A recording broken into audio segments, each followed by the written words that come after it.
So please keep your chat box open at all times. That's very, very important. So if you have any questions, you have any queries, you can ask via the chat box.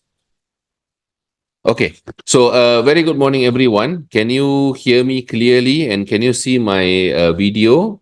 And also, can you see my slides? Please let me know in the chat box. Very good morning, Kenny. Okay. Spotlight. Okay.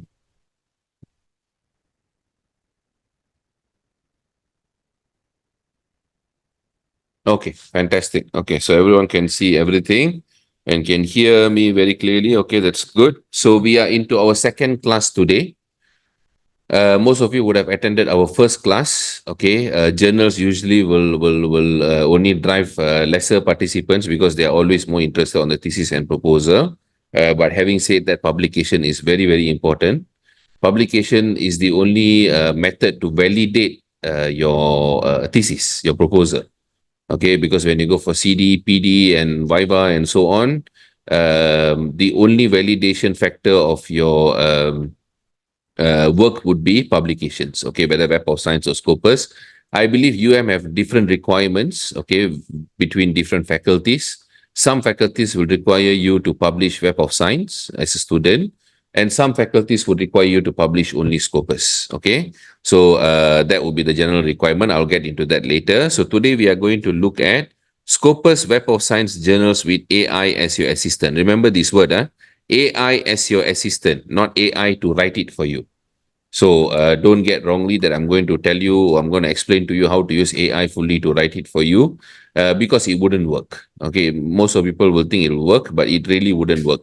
And now they're only cracking down more. Most journals are cracking down what do you call that? The extremely wrong usage of AI because we have seen many papers getting published with ChatGPT responses, still being within the paper. And those journals are being scrutinized and penalized by Scopus and Web of Science lately, quite badly. So more and more journals are cracking down. So it's very, very important that you use that as your assistant. And you also need to declare if you use AI as your assistant when you submit the paper. And when that happens, the evaluation process and the review process would be even more tougher than the usual. Okay, but you need to declare it nowadays, lah. So that is something we're going to look into today. We're still going to use GPT-4. GPT-4 for me is the most reliable and the most, I would say, the smartest. And how we're going to publish before proposal defense or candidature defense, okay, depending on your faculty. Has two different stages. You have PD, you have CD as well. Okay, so that's what we're going to look at. So I'm Dr. Thava, okay, for those who don't know me, never joined my class before. I've completed my PhD, finished mine in 2 years and 11 months. Never did my master's, I skipped that. Did my postdoc in Birmingham, UK, and then I was in industry for 5 years in Telecom Malaysia R&D. And then started my own company, and these are the rest of my profiles. As a matter of fact, I received an acceptance yesterday for one of my paper. Very, very significant milestone I received yesterday, impact factor 10.8 with BMC, Globalization and Health. That paper took us, okay, we have a bunch of people coming from University of Malaysia, Terengganu, UPM, and myself. I think took us almost 2 years. We started submitting in 2022, and finally we got acceptance. We got published yesterday. Okay, good news, published yesterday, very fast. This journal, acceptance took time, but the publishing part is very fast. So if you think publishing will be very, very quick, it's actually not the case. This is the journal that got accepted yesterday. Published yesterday. Okay, so this was the paper. We focused very, very catchy title. Okay, just to share with you. You guys are quite lucky, so I can share about this also. So we wrote a title called "Rain, Rain, Go Away, Come Again Another Day."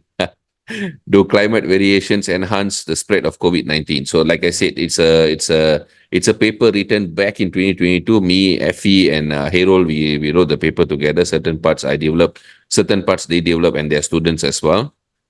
And this title was contested by the reviewers. They did not allow the title, so I personally wrote a justification saying that why we want this to be part of the paper, why it has to be catchy, and how it will increase citations and so on. And finally, they allowed, and we managed to publish. So it's a globalization and health journal, open access. The impact factor is, if I'm not mistaken, is 10.8. Yes, as of 2022 is 10.8. It's top 5 journals, if I'm not mistaken, ranked top 5. And it took us, this was the third submission. First 2 submissions were rejected back in 2022. And I think early 2023. So this one we submitted, the record is here somewhere. We submitted this 27 July last year and got accepted 22 April. This itself took almost 1 year. Okay. But before that, we started 2022. We submitted in 2 different journals and they rejected. They say out of scope. Okay. Although it was not really out of scope, but we weren't bothered to argue. We just went to another journal. So this was it. So if you think publishing process can be fast, it is not. It really, really takes time, especially for Web of Science. So if you guys are aiming to publish in Web of Science, how many of you here are aiming to publish in Web of Science? Please let me know in the chat box. Or it is your requirement to publish in Web of Science. Anyone here? Okay, so we have one. We have Siva Mohan. Anyone else? Or go one more? Oh, okay, there you go. But considering, okay, Kenny, think twice. It really takes time. Yes, requirement in Web of Science Q1, Q2. Okay, so this is a bit additional knowledge for all of you, just to warm up to the class today. So you can check. This one usually I won't share, but never mind today since I want to share, so I will share. So Clarivate JCR, Journal Citation Report. So if you go to Clarivate Journal Citation Report, let me just log in very quickly. This is where you can find the metric of a paper. Okay.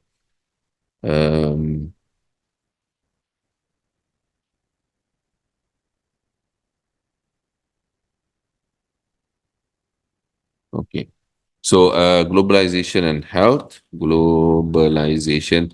This is where you come and find what is the specification of the Web of Science journal, whether it's Q1, Q2, or what is the impact factor and what is the ranking and so on. So this one, this is the journal, Globalization and Health. So it's an SSCI journal, Social Science Citation Index, which is very difficult to get acceptance. We went through 4 revisions. We went through 4 revisions in this 1 year, almost 1 year period. So 2022 impact factor is 10.8. And these are all the metrics you can find related to the journal. So it's rank number 7, not top 5, it's top 10, rank number 7. And on SCIE, okay, you can also see it's also ranked under SCIE, number 13, okay, on public environmental occupational health. This is on SSCI, it's ranked 7 out of 180. That means this journal are indexed both in SSCI and SCIE as well. Okay, so that's how you can find out the specification of the journal. Also have another category, also ranked 17. And the rest of the information, not really relevant, but if you are interested, you can see. Okay, if you want to aim for good journals, this is how you go and find all the metrics via Web of Science JCR. I believe you can access through websites. Got subscription to this, I believe so. And that is how you can access it. Okay, so that's that. A bit of additional information for you guys. And that is the paper. And it's a systematic review paper. It's not even empirical paper. Okay, it's a very sophisticated systematic review papers, the paper that we developed. That is the Prisma Roses diagram, not Prisma. We use Roses for this. As a systematic review, you can use Prisma, you can use Roses. And you can use, there is one more. There are 3 or 4. Usual common ones are Prisma. This is Roses. Okay, and we did thematic analysis as well. So these are all the results, and this is the end paper lah. Okay, a significant milestone for us considering the spec of the paper. So that's what we do, and that's how I can tell you that it takes time. Even for my own paper, it takes time. Okay, even given our experience, most of the authors there are all associate professors and senior research fellows and so on. So all experienced people, except some of their PhD students. Okay, so we are Proofreading by UK PhD. We are an ISO 9001 certified academic consulting firm. We are also endorsed and recognized by SFEP and HRDF. And we are currently present in 34. I would say now we are in 36 or 37 countries already, including recent entry into Vietnam and some South American countries as well. So in the last class, first class, we focused mostly on thesis and proposal, and also proposal defense and viva. Okay, these are the two things we focused on.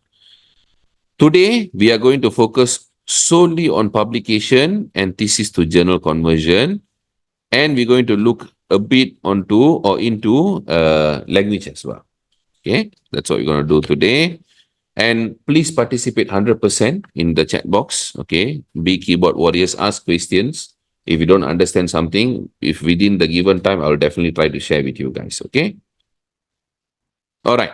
So these are some of the free downloadable templates that are proven 100% effective. Okay, many students have graduated by using just these templates to address some of the very critical problems they had in their thesis proposal, even journal papers also. Because I've created templates in the most critical areas that you will find problem. Example, literature summary, critical literature review, problem statement, abstract, and so on and so forth. And then you have also more templates. This one in the last class we explored already. This is table of content and proposal defense, viva, and so on. And two more. So I'll be designing new templates soon, most likely this month. Hopefully I have time. So anyone here don't know where to download these templates, please let me know. If you know, then I'll just skip this part. I'll go to the next part. Okay, okay, all right. We still have people who don't know. Okay, sure. Before I share that, okay, please also take note. We have page filled with classes, okay, free classes on our Facebook. So this is the link to our Facebook page. If you don't have Facebook, don't worry, just create an account. You don't need to have any photos whatsoever. Don't need to use it for your social. If you want to use, you use lah. If you don't like to use that, don't use. Just use it to learn things. Go through my classes. So this is the link. So once you arrive here, you can see a lot of notes and videos that I share almost on daily basis. Okay, almost on daily basis that I share. Very, very important materials and videos. And apart from that, you can also go to videos here. Okay, so this is the most popular class now. A lot of people all over the world are watching this particular class because this is a common problem for everyone. Problem statement. Very, very common problem. And you can see how interested they are. This was a past class and all the recorded classes, you can find it here. So if you go into this free writing tutorials, you can see literature review AI tool, Web of Science, ChatGPT for thesis writing, literature review template. Whenever you read template, that is all classes made for the template to teach you how to use the template. So if you want to know how to use the templates, you can go and watch these classes. Okay, so I hope that is clear. Now, to download the templates, you can basically go to this link. Linktree. Let me share the link with you guys. Okay. So that is the link to Linktree. You can click that. Will basically arrive here. I'll be announcing new dates for these two classes. You can click to subscribe to this particular page so that any new update, any new classes, I will be able to notify all of you via email. So click the subscribe button here and then enter your email and then subscribe. Okay. Take 1 minute to do that. It's very important so that any notification you'll be able to receive it. Okay. Then here are all the links to other stuffs. You can request for our thesis journal templates, or you can go to Telegram group and download it yourself. If you want to access it quickly, I advise you to go and join Telegram group now so that you can access it. So you click here and you join. Okay, this is the largest academic consulting group in the world. Okay, in Telegram, there is no, I've searched already, this is the biggest so far. And this is the only group that is a group. It's not a channel. Channel means you cannot type anything.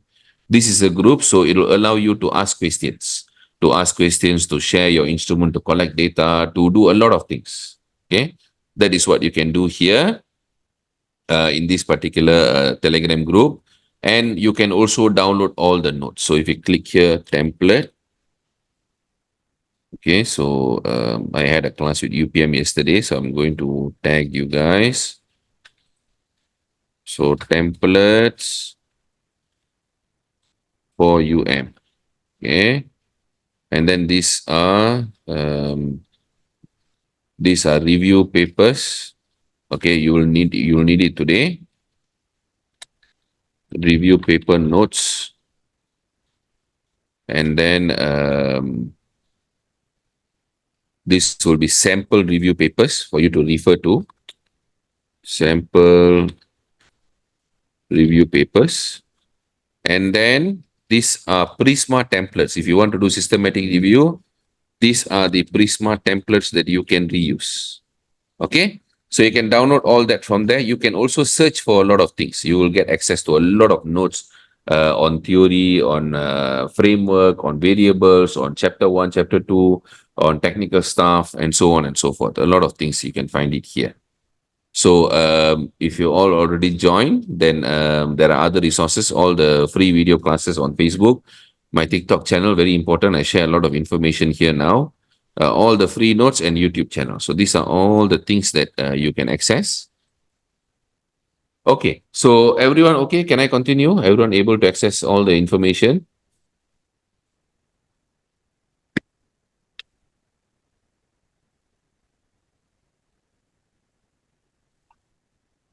I might go a bit fast. If you want to stop me, you can stop me because I have a lot of things to complete today to make sure that you know that I transfer all the knowledge to you guys. Okay, so we're going to cover about 6 areas. We're going to look at what are high impact journals, how to find a journal, types of journal papers, potential extraction of journals from a thesis, extraction processes, cover letter, and sample. Okay, these are the 6 areas we're going to cover. If we have time, we will go through cover letter. If we don't have time, I will share with you. You guys can go through and ask me any questions later. Sometimes I won't be able to manage because we have a lot of Q&A going on. But that shouldn't stop you from asking questions. Okay? All right. So this one I know for UM, most of you have to publish at least 2 Web of Science or 2 Scopus. So we can leave it at that. No need to answer this. Some of you might be able.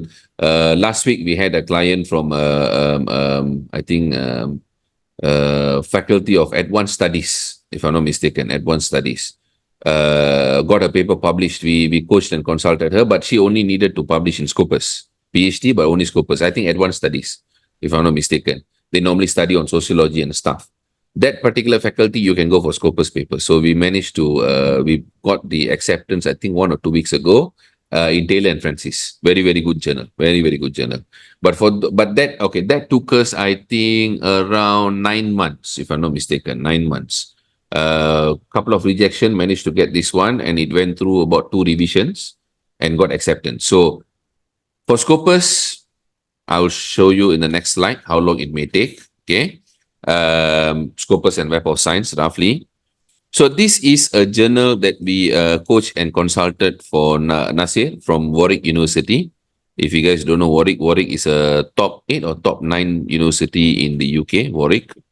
So this is a public health paper. We work on a lot of medical related papers. This is a public health paper.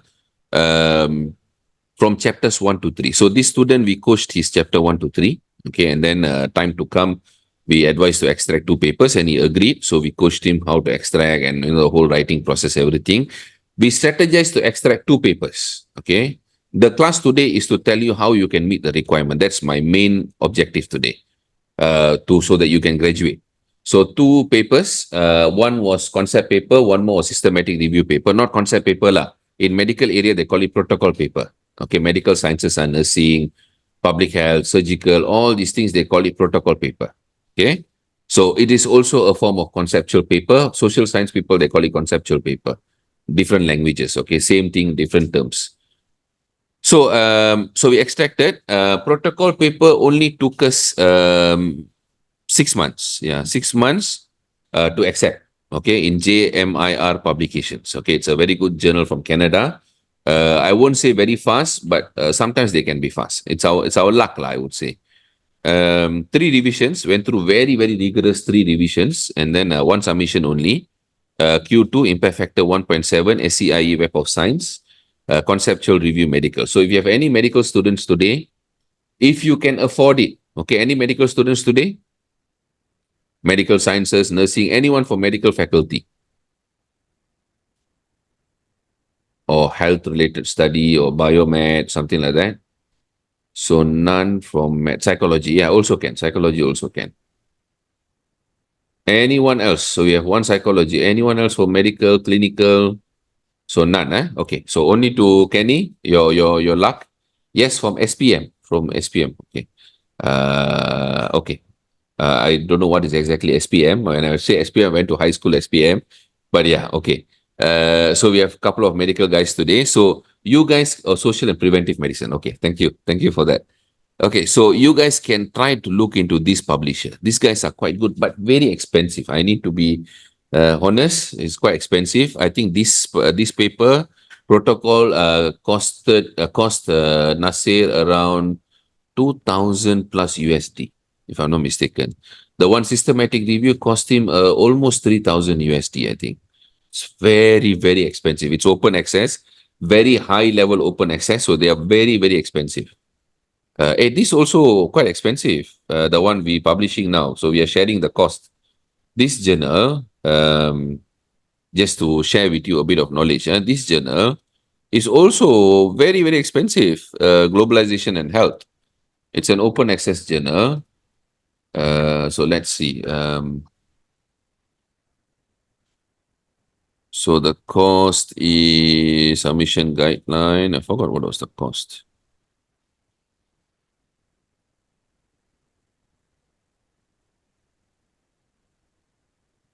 There you go. There. Two, three, 3190 USD. But we'll be sharing lah. All the authors will share.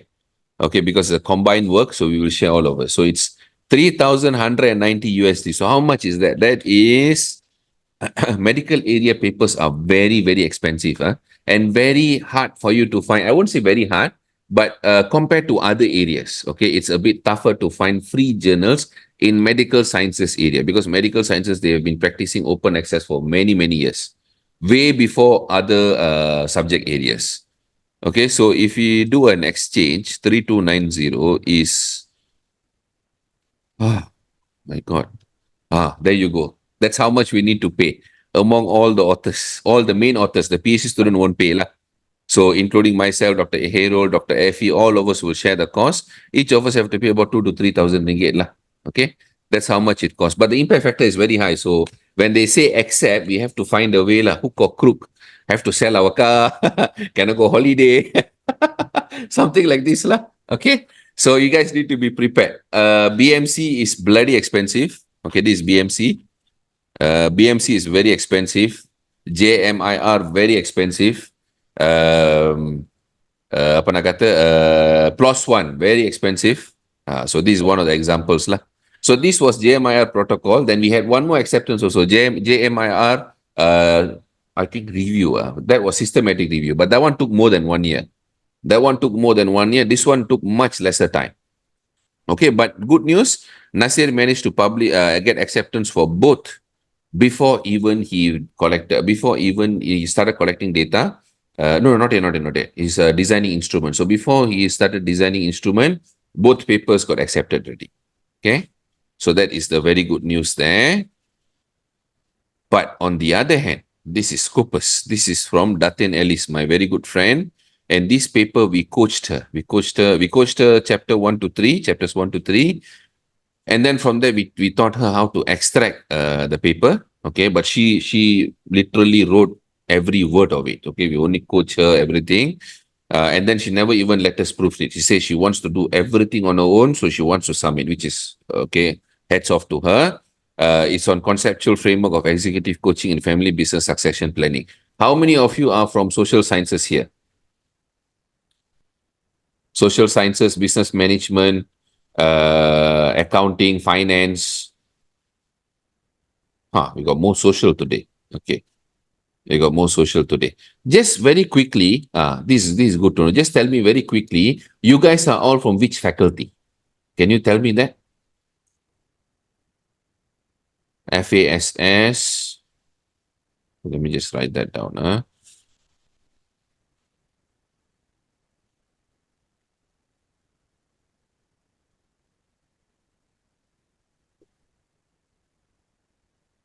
Lot of FASS, education. All of you, please let me know. Please share. We got a lot of FASS. I believe FASS means social science. FSKTM, education science. Okay. FASS. Okay, FASS. SPM. Okay. Okay. All right. So it's a very good mix. So for those who are from social science, FASS social science. Okay. FASS, this is a very good example you can look at. If you want to write a concept paper, this is a very, very good example. It's a Scopus Q2 ESEI journal, okay, but already got impact factor 1.7. That means very soon, this will be SSCI already. By end of this year or next year, it will be SSCI because already got impact factor. That means evaluation stage cross finish ready. They will become SSCI very soon. Okay. It's a conceptual review business on executive coaching and family business succession planning. Taylor Francis, very, very good journal also. We mostly will aim for this kind of good journals, mostly. Okay. But this one took her 1 year and 6 months. So we coach Alice. Alice went and wrote the paper, fantastic paper. She tried her best. From 23rd December 2022, journal, first journal, rejected within, I think, few days. Then she reformatted and resubmitted 3rd February. Okay. Then rejected again. Journal 3, she reformatted. Every time you do, you need to reduce word count, increase word count, because every journal got different word counts. Some 4,000, some 6,000, some 10,000, some only 3,000. You must know that very well. What is the word count? So sometimes you need to reduce, sometimes you might be very short, you want to increase a bit more. That's where it takes time. Okay. So then she submitted 19 March 2023, rejected within the same day, I think. Then she reformatted 28 March, resubmitted, rejected within 3 days, I think. Then she gave up, say, you know what, I'm done, because she wasted time from December to March. That is 4 months. So then she came to me and said, okay, you know what, doctor, you are right. Let's proofread, paraphrase. So we did not rewrite the paper. We did not content edit the paper. I have to be fair to her. All her work, we only proofread, paraphrase. We transformed the whole paper's flow. Okay. Then she submitted a journal, fifth journal on 15 May. We took 1 month to proofread, paraphrase. We take time. We memang take time. Okay. And then 15 May, she resubmitted, went through, I think, 3 or 4 revisions, then accepted on 3rd April 2024. Okay, very recently, just last week. Okay, 5 submissions. So, what is the moral of the story? You need to start writing early. You cannot wait until, okay, I will collect data, then only I will start writing paper. Cannot. It's too late. Too late. Okay? So, how far can review paper go? You guys all want Web of Science, but how far can it go?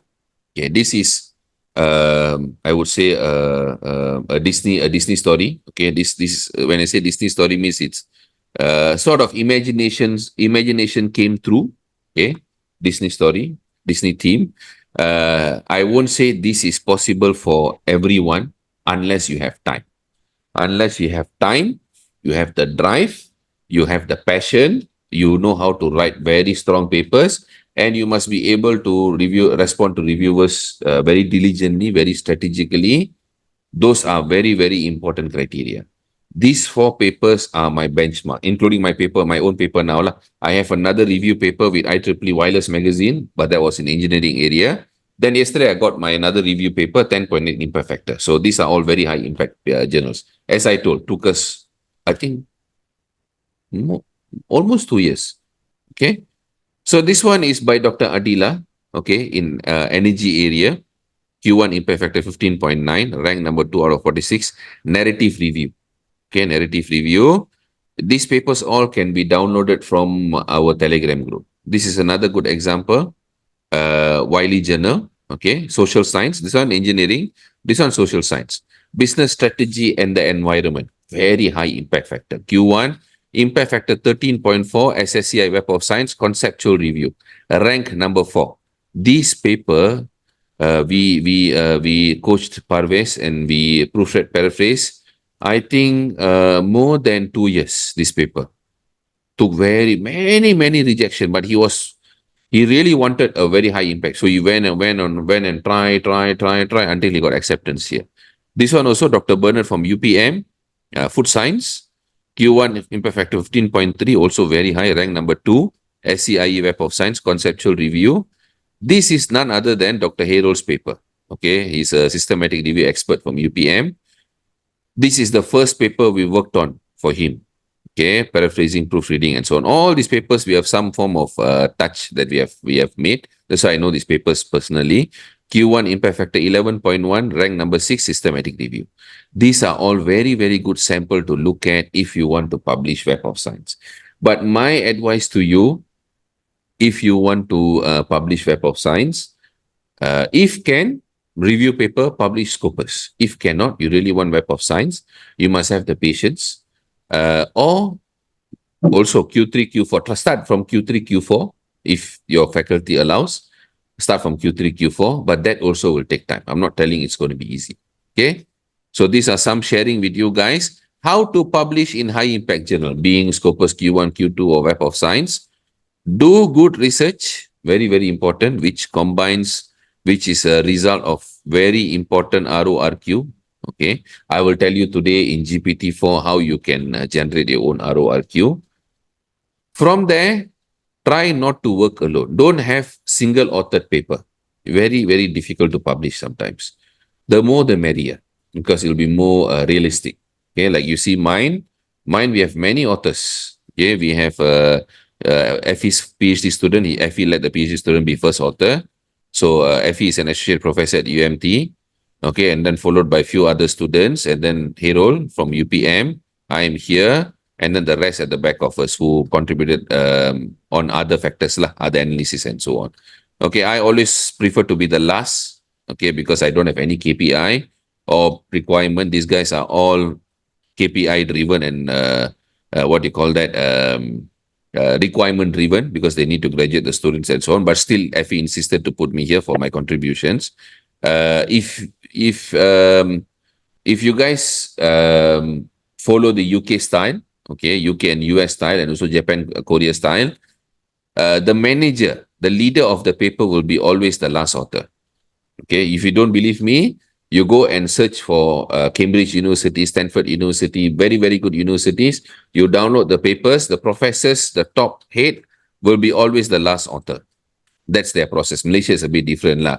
Malaysia thinks second author is very good. Okay, but actually, globally, the leader, the chairperson or the head of the students will be the last author. You can check. You always take the last author, you check, there will be professors. Okay, that is the trend of overseas, foreign countries lah. Okay, this I always prefer to be the last author. So, solid research methodology, very important. Even if you do systematic review, we use WoS methodology. Have amazing results. We did have very amazing results. You can also opt for scoping or systematic review, like what I just said. And that all comes down to solid writing. I can guarantee the paper that we wrote solid, because I rewrote everything after finishing the paper. We paraphrased the whole thing, and don't change anything after proofreading. This is a strict ruling. So if you know these conditions is the embodiment. Okay, this is the body, the process of you writing a paper. So if this is your head, this is your body. Okay, very crucial to have this. And this is your leg. Okay, so without these two things, these things will never stand up. That's how I can conceptualize the whole process to you. Okay. And what else? Whatever paper that you write, okay, it must be an informative paper, even review paper. I encourage to write review paper a lot, because it gets you citation. You can publish much earlier into your PhD. No need to wait until you get data. Okay, you must have a take-home message. Okay, like the paper we wrote. If the paper we wrote if you just summarize what 20 other papers, they wrote in their paper, just copy and paste and summarize. That's not review. That's a summary. Review is different. Summary is different. Always must remember that. Review is where you criticize, you talk bad, you talk good, you say what is next from a paper. Summarize means you just read the paper, you shorten, you paste. That's called summary. So don't summarize a paper. If you want to review, you must review a paper. So you must have your take-home message, well structured with perfect flow. Don't have careless mistake and bad language. Very, very important not to have it. Must be avoided because now this desk rejection is very prevalent. You get desk rejection like that. Okay. And then you have only one opportunity. You have only one opportunity to convince the editor. From there, must have amazing cover letter. A lot of people don't even focus on this, but actually very, very important.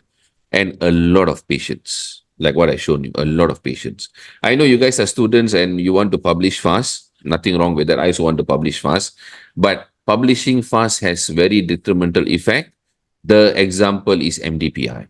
Okay, MDPI and Frontiers and Hindawi are the best examples. Okay, many countries already ban, including Malaysia. Nowadays, we don't publish MDPI anymore.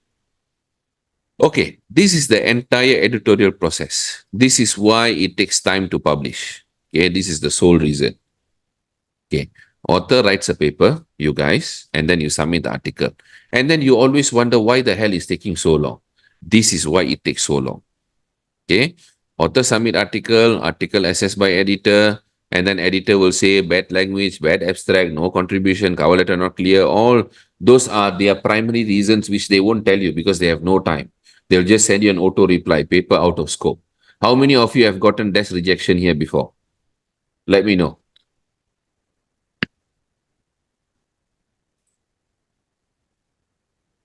Desk rejection means you submit 1 or 2 days after reject already. Never even go to reviewers. How many of you got desk rejection and they keep saying it's out of scope or language not okay? These are the two things they will say all the time. Okay, that is standard template. It's auto reply because they have no time to reply to you or it's all reply by system. Okay. To avoid that, I will tell you at the end of the class what you need to do. Okay, to avoid that. Okay, let's say your paper crosses the editor. It will be sent to reviewers, reviewer 1, 2, 3 minimum. And then reviewers will give you the feedback and will be assessed by editor to decide whether they want to accept the paper directly or reject the paper directly or send for revision. This revision will take time. This revision itself sometimes can take 1 year. Okay, sometimes can take 1 year. Kenny, do you have any recommended open access which is most affordable for beginner to start with? Okay, dalam Scopus, if Scopus, I can tell you, Scopus, you can look at Cogent. Cogent is, I would say, slightly cheaper, about 1,000 USD also, but slightly cheaper. There is one more journal, Open Innovation, was owned by MDPI, but now Elsevier owns it, so you can try that. That is about 800 USD, I think. Anything cheaper than that, Scopus, I would say Pertanica is also not bad. Okay. But Web of Science open access are all very, very costly. IEEE access 1,800 USD, Elsevier Helion around that also, plus one 2,000 plus. Scientific reports 2,000 plus. Web of Science all mostly very expensive because of their demand. Their demand. We might not have money, but China, US, Japan, they are splashing money for open access. So they don't really care. And they are super duper busy. Okay. So that is how it works. We tried asking for discount. We tried asking for discount for this BMC journal. They don't want to give even 1 penny of discount. Last time I got discount before, Elsevier Helion. They gave me 50% discount. That was when Elsevier Helion was still new lah. But now I don't think they'll give anymore. Now they're already Q1. Okay. So that is, you can always ask for discount. Remember this, when you get open access fee, you can try to ask for discount. Tell you're from developing country, you're having very hard time, really got no money, blah, blah, blah, blah, blah, blah, blah. Create a story, write a story, tell them your whole situation. Let's see what they see. Okay. So now my question to you guys, do you think it is possible that you send a paper? Okay, there is no problem, Kenny. That you send a paper, reviewer assess, editor check the review, and they accept directly without any revision. Possible or not?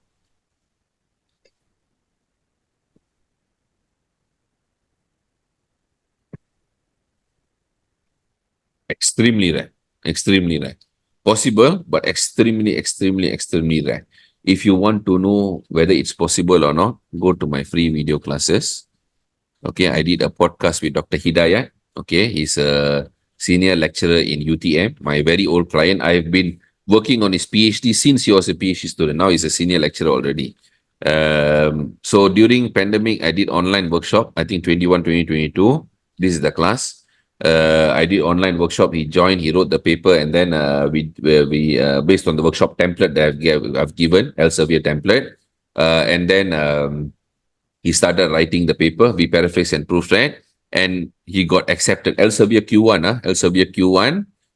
I forgot the journal's name. Impact Factor 6. He got accepted without any form of correction. Okay, this is the class. If you're interested to watch, go and watch. You can learn from him. Okay, so he'll share a lot of important tips. Okay, this is the class. Q1 Web of Science Journal class. All right. So, very rare. Out of our papers we have worked on, I think we have worked on close to 16,000 papers, I think, to date. Only 4 got accepted without correction. One from UTM, one from USM, one from UTM, one from UTHM. Yeah. UTM, UTHM, UTM, USM. Only 4 universities. I have never gotten any acceptance without correction. I have to be honest. In my own papers, never. Okay, in my own story. But my clients got 4 out of 16,000. So it's very, very rare. So you would expect for this. This is very, very normal. Okay, this review process. Okay, how you can write a paper very quickly. Okay, when you read a paper, introduction, literature review, and so on, you might feel when you read, hey, this thing is very relevant. This part is very relevant. Hey, this part, I think I can use it. Okay, you can copy, take all the citation, rewrite it. We call it paraphrasing, but I'm not asking you to copy the whole thing. Take the concept, rewrite, reuse the whole, because introduction, literature review, all these are mostly repetitive. Okay, you can use those information. You can use those citation, provided they are not very old. Or you can find for new citation. This is how you can quickly write. We call that speed writing, reverse engineering. But if you let AI tool to read a paper, then unfortunately you don't get to do that. That's why I always say don't use AI to read. You miss out on learning how to write. You miss out on text, important literature text that you actually can copy, paraphrase, and quickly paste it into your development, paper, thesis, and so on. Okay. And also I have to say most of the AI tool that reads your paper, they 50-50, I would say. 50% they can be right. Most of the 50% they are wrong. Okay. I've done a video on that also. So when my advice to you, I'm not against AI, use it. But when you use it, when you let the flow to read your paper, make sure you read the summary, try to go back and read the paper. You will find a lot of discrepancies. Okay. So make sure you do that all the time. Okay. When you copy, paste, paraphrase, please don't use tools to paraphrase. Don't. Okay. A lot of people ask me, surprisingly, then how do I paraphrase? Before the tools came, we all paraphrase on our own. We rewrite. I all rewrote everything on my own 10, 11 years ago. No tools. Okay. We had online tools, online website, like what Quillbot doing. We had online website. But if you copy and paste, it will be all out of context. And it's not much difference with Quillbot anyway. If you read between the lines, a lot of contexts are being changed. And you are getting a lot of rejection because of that, because you're changing context without you realizing.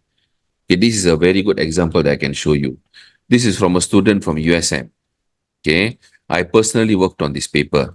So he wrote the thesis, he submitted ready for Viva, and then he started extracting papers, empirical papers lah.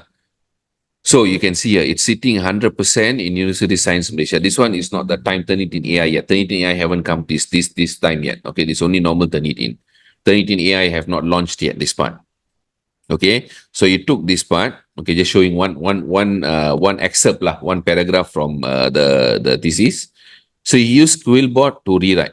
And then he submit, keeps getting rejected until one editor say, we will never consider resubmission as there are a lot of fake out of context information. No, he never say out of context, he say fake. A lot of unrealistic and not really true information in the paper. So then the student was puzzled, like, why do I get this? Why is it even a problem? Because he never checked, or at least to his knowledge, the English sounds okay. But when I went through, before I rewrite, because I need to know whether I can use the content or not, rewrite as it is. But we couldn't. We had to go back to the original writing that he did. Example, yellow color, all bad structure and grammar induced by Quillbot. So we can forget that lah. That's not a big deal. Red color is total change of context. Okay. These are all red color. Totally context change. I will tell you two examples. Okay, not one, two. If you look at this, in 58D run, a distributed scheduling algorithm for general TDMA WSNs. A distributed scheduling algorithm. Here, distributed schedule algorithm became a distributed scheduler for general TDMA WSNs. In engineering area, this is a very big mistake. This is the main algorithm. Okay, there is no such thing called a distributed scheduler. There is no. There is only a distributed scheduling algorithm. This is completely wrong already. But for English-wise, if you look at it, it's okay. Yeah, it's a scheduler. We just call it scheduler rather than scheduling algorithm. But technically, it is wrong. Okay, like you calling small, medium enterprises as mini, medium enterprises. You cannot call it mini, medium enterprises. Okay, there's only micro. Micro is different. The term is different. Micro enterprises. Okay, there is a macro. There is a large enterprises, small, medium enterprises, micro enterprises. Small, we cannot change to mini enterprises. That is wrong. But Quillbot will be doing that. That's why you need to be very careful. You want to use, you use, no problem. But after you use Quillbot, make sure you recheck every word. Don't get into this kind of problem. Okay, so I'll tell you another context. This is even worse. Okay, okay. TDMA scheduling schemes are very complex and mostly require centralized implementation and can potentially, increase end-to-end latency. Potentially. So if you look here,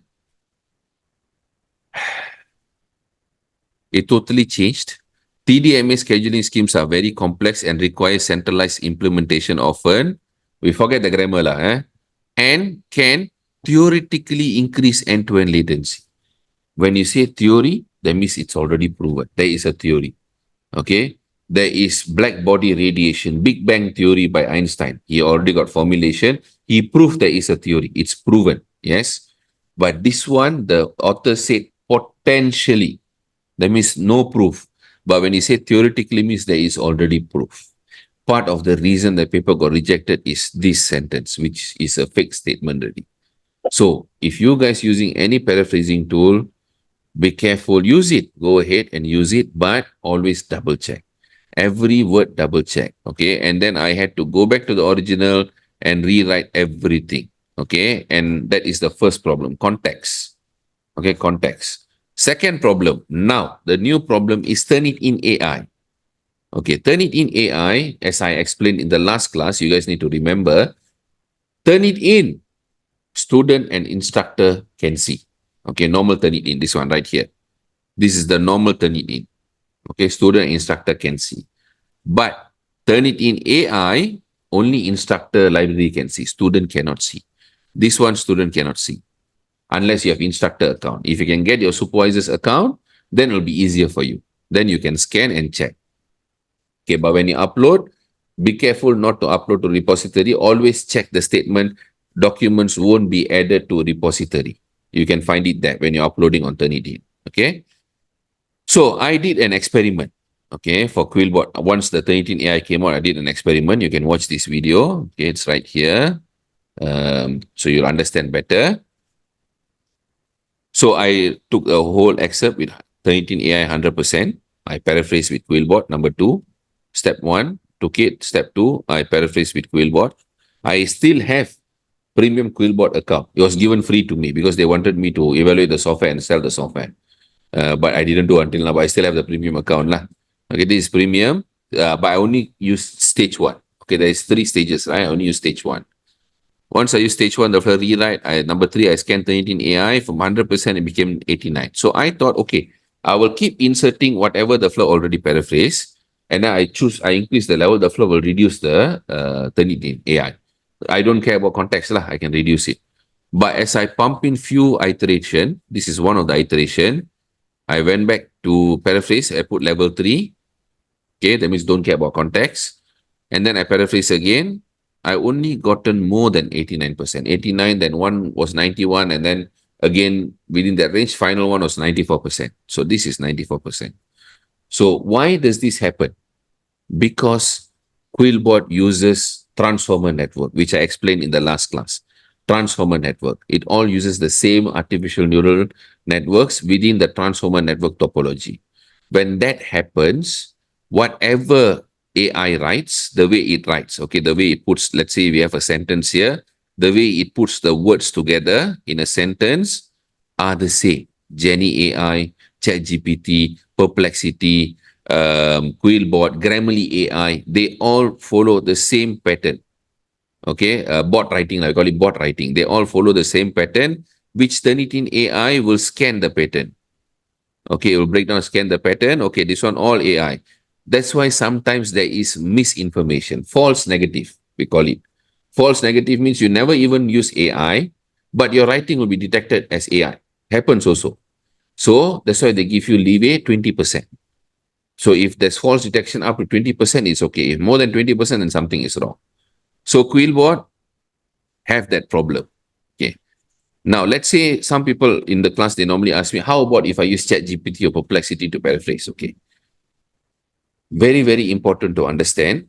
ChatGPT, if it proofread paraphrase also, Turnitin AI will be detected, will be. But that is a problem we keep aside. Okay. We put it aside. The other problem that a lot of people don't know, which I'll demonstrate today, is this. This is from a very, very important website about ChatGPT. It's important to keep in mind that LLMs, large language models like Perplexity, ChatGPT, Consensus, all these are LLMs, okay? Cannot come up with new ideas. It cannot come up with new ideas, new reason, or it cannot use logic. It just, what it does, the AI used in LLM algorithm simply predicts the next word most suited in a sentence. You ask a question, the flow go and seek for information that the flow have in his brains, and the flow try to patch up the information as long as the flow can give you a reply. Okay, so it predicts. This prediction is based on the text that was used to train it. Remember this part, to train it. So using ChatGPT in scientific writing poses the very real risk. Read this very important sentence. So using ChatGPT in scientific writing process, the very real risk that text, very real risk that text similar to what LLM is giving you has already been written by somewhere by someone. Okay, who is that someone? When you take your chapter, when you take your journal, you upload into ChatGPT, you ask the flow to give you RQ, ask the flow to give you problem statement. When you ask the flow to rewrite a problem statement, ask you to many things like you ask to suggest journal, when you ask the flow to proofread for you, all of this when you do, every time you insert information, the flow is storing in memory. Okay, storing is memory, never mind, let the flow store. But the worst part is the flow vomits your information to other people. Let's say you're working on a topic, let's say psychology. We have one student doing psychology. You're doing something psychology, ABCD psychology. So you can submit, you ask the flow to proofread, paraphrase, or give you some idea, or ask the flow to check, whatever lah. The flow will store the document, and legally it has the rights to store documents because it has to train. Let's say another student comes along. Okay, let's say you're at the beginning of your PhD, comes along. The flow also looking for something similar as you within Malaysia or anywhere in the world. Okay, in psychology area, the flow say, okay, I want to do a research on ABCD, same ABCD. The flow will take your answer, put the word together, paraphrase, and give it to that person. Okay, happen many. It's a very big cyber security issue, which is why big companies, Forbes, like Dutch lady recently announced, Maxis, Petronas, all these companies, they have prohibited from using ChatGPT. This is what I heard so far, lah, because their confidential information is being stored by ChatGPT or any AI tools for that matter, lah. So you can use AI, it's fine, use it, but don't upload your information. Don't give the flow your information because the flow will recirculate your information, give it to someone else. Remember this, very, very crucial. So this is the third problem. Okay. So what can you do? How can you paraphrase? Paraphrasing is important, right? No problem. You don't need to hire anyone. You can just go here. You go to my classes here. Although we do paraphrasing as a service, okay, but for those who cannot afford to pay. I totally understand. So you go here, type paraphrasing. So I've taught you techniques. Okay, paraphrase for fast thesis journal writing. This is one example. And then one more is here, paraphrase to beat Turnitin. There are two different classes I've given. Okay, paraphrasing. If you want to learn how to do it yourself, you can go and learn for free. Okay, so I hope that is clear. Now, coming to Scopus, Web of Science, ABDC, ERA, and so on. Scopus is a type of indexing. It's an index. It's an index which uses site score. Okay, this is basic knowledge, very, very important research knowledge, site score. Site score, and it also uses quartile. Site score quartile. Web of Science is under Clarivate Analytics. Scopus is under Elsevier. Elsevier. Clarivate Analytics owns Web of Science, which uses impact factor and also quartile. It also got quartile. So you got Q1 to Q4. You also got Q1 to Q4. Everything else, I don't really care. Okay, all this I don't really care. Up to you if you want to find out, but this is very, very important to understand. When you say impact factor, it must be Web of Science. When you say site score, it must be Scopus. Okay?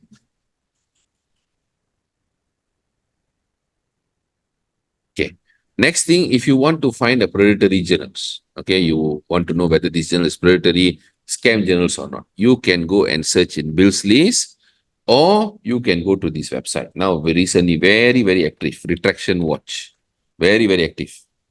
Okay, Retraction Watch, you can find a lot of fake predatory journals. Okay, see, publishers slap 60 papers in chemistry journal with expressions of concern. Okay, under chemosphere. So you can look at all this. What are happening at the moment? Yeah, all this. Okay, these are all good information for you to read. Okay, so I hope that is clear. These are two areas you can go and find out. Okay, how to find a journal. Before we go forward, any questions? Everything clear so far?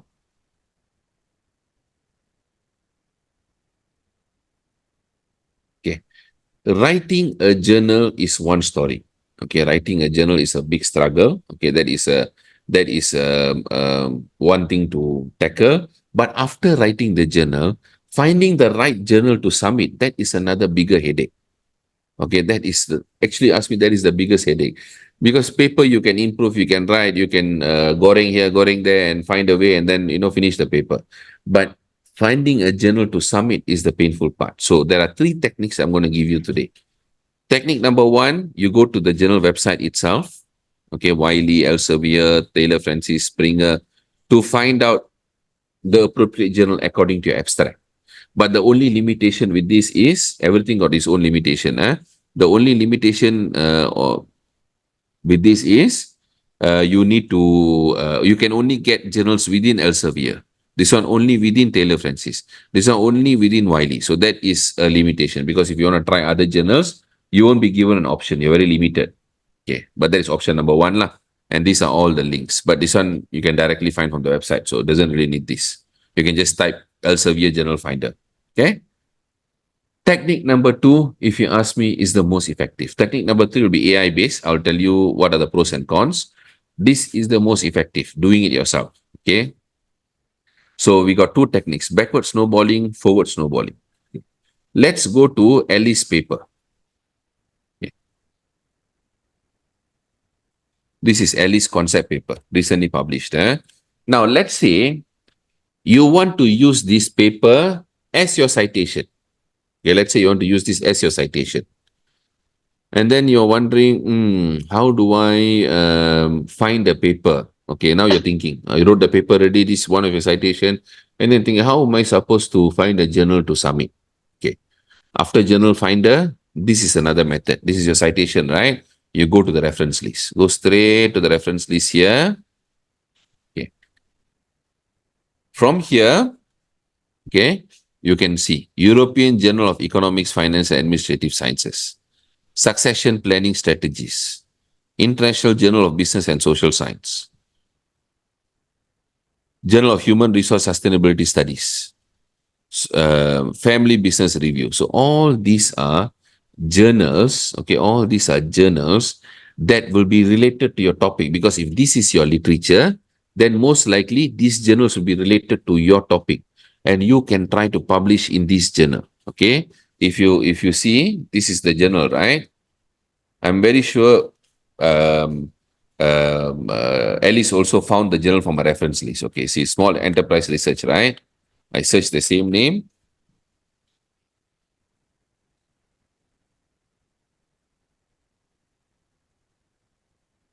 See, in a citation, small enterprise research, second citation, third citation, small enterprise research. So she would have found from her own reference list where to submit. That is backward snowballing. You can do the same. Okay. But let's say now you want to do forward snowballing. That is, this backward. That means you're going back in time. Now let's say you go to forward snowballing. Okay, forward snowballing. You open this. Okay, let's say you go for this paper. This is your citation. You go to Google Scholar.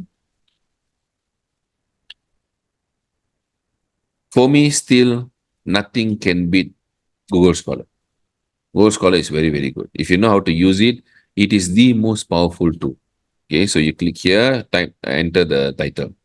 So this is the paper. This is part of your reference of your references. Okay, your reference list. These are the reference of your references. Okay, you can even use your reference directly, but I did not use Alice paper because it's very, very new. The title of Alice paper is very new. So I wanted something a bit old. So let's say this paper published in 2016. So this paper would have been cited by many papers from 2016 until 2024. For the past 9 years, many papers would have cited this paper. So 39 papers cited. So click this. Okay. From here, you can see these are all potential journals that you can submit to. European Journal, Decision Science Letters, Journal of Business. This is another journal. Small Enterprise Research, Journal of Family Business Management, Journal of International something. These are all forward snowballing. Okay, for you to find appropriate journal. So you can, once you start writing journal, or after you write journal, you can go and quickly take down all these potential, take 10 or 15 papers, because rejection is imminent. 98% of the time you're going to get rejected. So you prepare in advance. Okay, these are all, finish this, I go here. Finish this, I go here. But also remember, once you get rejected, you can email the editor, ask the editor to reconsider. You can tell, I really like your journal. It's very prestigious. I really want to resubmit. Please tell me where to improve. 3 out of 10, they will reply. They'll say, okay, you can maybe go and improve this part and resubmit. You can do that because it saves your time. You already formatted, might as well you go for that. Maybe they'll send to reviewers. Your goal now is to not publish. Your goal now is to reach reviewers. That is being very difficult nowadays. Nowadays, very difficult. Why difficult? If I ask you, those days, 10, 11 years ago, there were desk rejection, but the desk rejections were far lesser compared to now. Now got more desk rejection. Can someone tell me why? Can anyone tell me why? Why got more desk rejection now from your logic?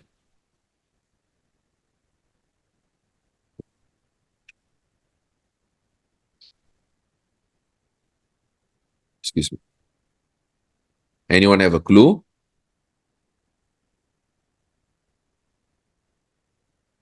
Okay, grammatical error been around for a very long time. Taken direct from AI is another reason nowadays. It's part of the reason they're getting very stringent nowadays. Yes, Hidayah, that's the right answer. Too many researchers, but not too many journals. Okay, let's say back in the days when we never had AI, so that was not even a problem for us. We were forced to paraphrase ourselves. We were forced to write ourselves. We were forced to do everything ourselves. Okay, we really did 100% everything ourselves. Okay, no any tools to help us, unfortunately. Okay, I would be more happier to do PhD now, trust me. I've got so many tools. We never even had Grammarly back then. Okay, so we did everything on our own. But that time, that particular moment, we probably had, let's say for 10,000 researchers, there were 100 journals.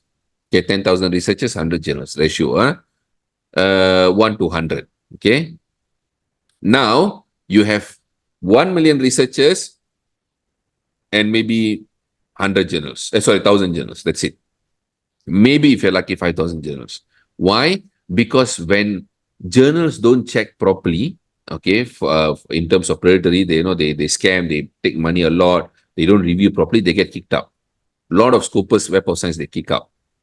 Second reason, recently, since last year, when they opened up AI, a lot of journals start accepting AI written papers. They never check properly. They are getting backfired this year. So more journals are getting, Retraction Watch is really pushing on that. Okay. More AI papers. Recently, Frontiers got a very, very bad remark. They had to retract that paper also because it's fully AI driven paper. And they found out. They found out 100%, and Frontiers was not bothered about it. Frontiers got, one of the journal got kicked out. And then Web of Science and Scopus are getting more stricter. That's why Web of Science and Scopus coming out with their own AI, so that you don't go and use other AI that are not reliable. These guys are coming with their own. Scopus is already there. I think they are in beta version now. Web of Science is coming with their own AI. So if you're using AI to write, to assist, to whatever, please, what do you call that? Declare it when you submit. Just declare it. Because if they find out, which they can, when I read a sentence, I can know this AI or not AI. I don't even need to scan. When I read the sentence, the perfection of the sentence, or the mind-boggling way of putting words together to explain a technical sentence, we know this can never be a human. Even native speakers sometimes cannot write. They won't not write to that level. They won't write like that. It's a very robotic writing. You read also, you will know. Your supervisors will know the difference. Okay. So better you declare. But when you declare, then now this thing's going to be a bit more difficult. Okay. So this is how you find journals, technique number 2. Technique number 3. Okay, but you can declare. You can say, I only used it for this purpose. I never use for any other purposes. You can. Okay, I'm not, again, use AI, but use it diligently. Do your own due diligence all the time. Okay. Don't just cut and paste. That is very dangerous. Okay, very, very dangerous. Not because of ethics. I don't care about ethics. I don't care about plagiarism. I care about precision, actual, factual information, not fake information. Okay, I don't care about ethics. I don't care about paraphrasing. All that I put aside. That is between you and your university. But I am telling in terms of factual context. That's what reviewers will look for. Okay. So now let's go to ChatGPT. Okay. How to find this technique number 3, how to find journals. Let me close all this.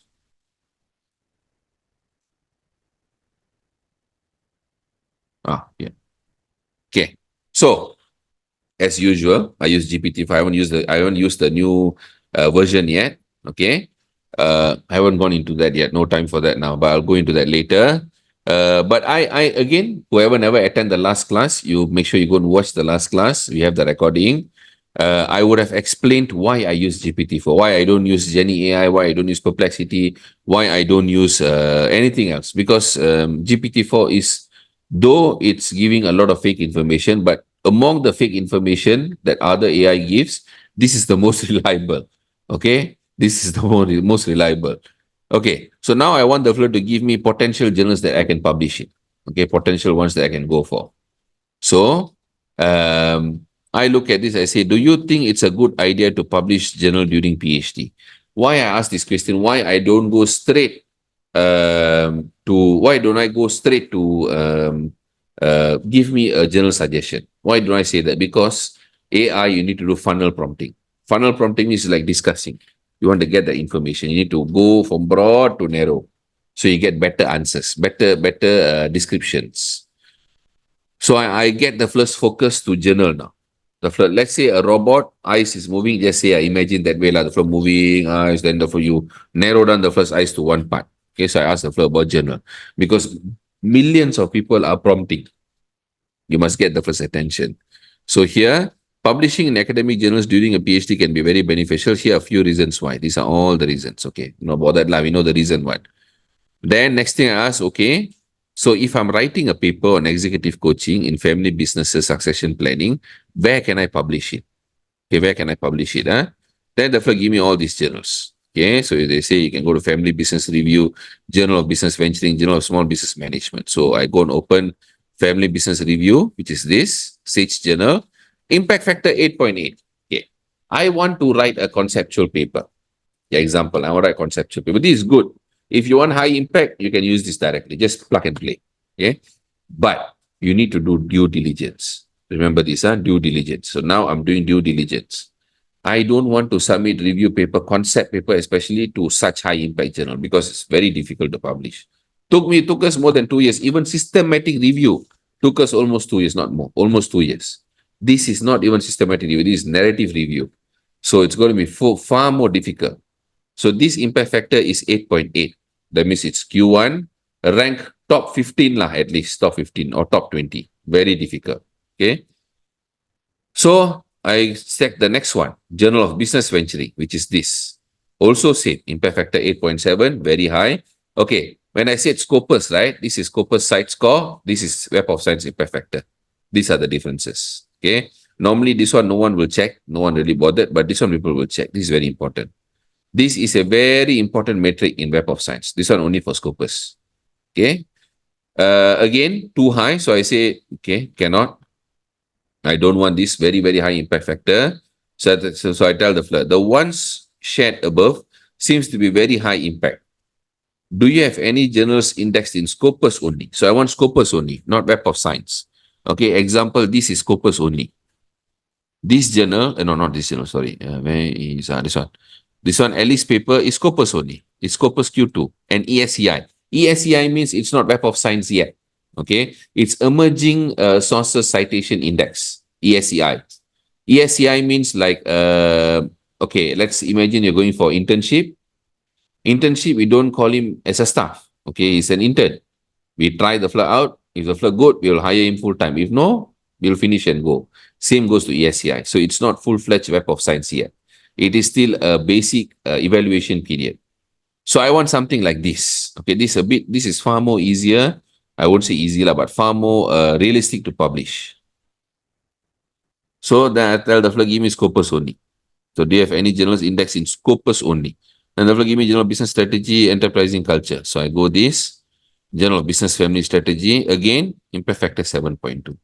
Scopus, yes, but it is also Web of Science SSCI index. So I don't want this. So what does this show you? ChatGPT doesn't know the difference between Scopus and Web of Science. That shows it lacks a lot of logic. No one would have asked this question before. So it doesn't have the right answers. Because very rarely people go to this level of technicality when they want to submit paper. So this is the difference, okay, that you really need to understand. So you can get the answers, do your due diligence. So then I ask again, the above are still Web of Science indexed. I only want journals that are indexed by Scopus, not Web of Science. I don't want Web of Science. You see, I see, focusing specifically on journals indexed only in Scopus and not Web of Science can help you target a different set of academic publications. Here are some journals indexed in Scopus that you might consider for your paper. Journal of Family Business Management. Okay, go to this now. Journal of Family Business Management, indexing matrix, Scopus, it's also Web of Science. 5-year impact factor 2.9, 2020 impact factor 2.7. Again, wrong. Okay, this is what I say 50-50. It is giving information, but you need to do your due diligence, like what I'm doing. So you know this is all, I never continue prompting because I know that flow don't have the answer. So I have to do this myself. Same goes to for any purpose that you use. Make sure you do your due diligence. Any platform, okay? Consensus, Elicit, any platform, do your due diligence, okay? Don't let your examiner do the due diligence. Then your life will be hell on earth. Okay, so all this done. Okay, clear so far. So that is the technique. Number 3, that you can use AI funnel prompting, but you need to definitely use funnel, definitely do due diligence, okay? So that's that. Now go to types of journal papers. Okay. Types of journal papers, we don't focus this, we don't focus this. We focus only this. Original research, review articles. Original research means empirical driven. You need empirical data. Be it experiment, be it quantitative, be it quasi, be it, quali, be it quasi-experimental, be it mathematical modeling, theoretical modeling, can be so software simulation, can be anything. But this is data driven. Okay. Then you have review articles which you don't need data. You don't need data. So under review articles, okay, these are all the types of review articles that you can write. Okay. So we have systematic review, which I would strongly encourage for you to write, which follows Prisma guidelines. Okay, Prisma guidelines, but you can also follow WoS's guidelines. Okay, WoS's guidelines is what we followed this time in my own paper. Systematic review, and this one, meta-analysis. If you want to really score Web of Science Q1, Q2, I would advise to look at meta-analysis. It's very complex, but it's doable. Okay, when we did meta-analysis in the past for our clients, we literally conducted all the analysis. Web of Science Q1 and Q2, we went for Web of Science Q2, was definitely tangible. Okay, was definitely tangible. So that is Prisma guideline. Prisma guideline for meta-analysis. Prisma is, I forgot the name, something for systematic review and meta-analysis. SMA is systematic review and meta-analysis. Okay, preferred something lah. Okay. All right, so that's Prisma. Then you have Cochrane review. Cochrane review follows Cochrane manual. This one more for medical people. Okay, Cochrane. Health sciences. Scoping review uses Prisma SRR. It has a different guideline. So this one got 27 items. Usually, this one got 24 items only. Okay, the difference between scoping and systematic, you can only go for empirical journals. Supposedly, by right, the review process should only include empirical journals. But scoping review, you can include review, empirical, books, white papers, whatever you want, as long as not Wikipedia. As long as it's a credible source, you can include into scoping review. That's why they brought this. Scoping review stands in between narrative review and systematic review. Okay? Narrative review and systematic review. That is scoping review. Okay. Then you have the rest. Narrative, critical, conceptual review, stakeholder review. All these got no guideline. That means there is no rules to follow. This one all cowboy. You do whatever you want. Okay. That's why it's very difficult to publish this nowadays. So what we did, now we started doing hybrid. We combine conceptual review with systematic review. We do 2 in 1. And it's much more effective. Much more effective. Okay? Okay. For all of you to understand, if you want to know how to do narrative review, you can download the notes from my Telegram group. Go through this if you want to learn more in depth. Scoping review also, you can download the notes from my Telegram group. I've already tagged in the Telegram group. Systematic review also, you can download from my Telegram group. Okay? Now, we go to potential extraction of journals. Okay, before we get into this, let's take a short break. Okay, this is a very, very important part. This is the strategy I'm going to give you when to extract, what papers to extract. This is my own theory. I created this. Actually, this is a diagram that I use when I train supervisors in many universities. I train supervisors to write journals, and this is hourglass theory that I'll ask them to follow. You can follow the same also. Okay, so let's take 5 minutes break and then we will come back. Okay. Okay. So, okay. All right. So, I think everyone is back. So, this is the year scale of your PhD, or if you're in master's, then you just can cut it short by 1 or 1.5 years. So, years 1 to 3 of your PhD. Okay. This is the scale on the y-axis. Okay. So, these are all the stages for you.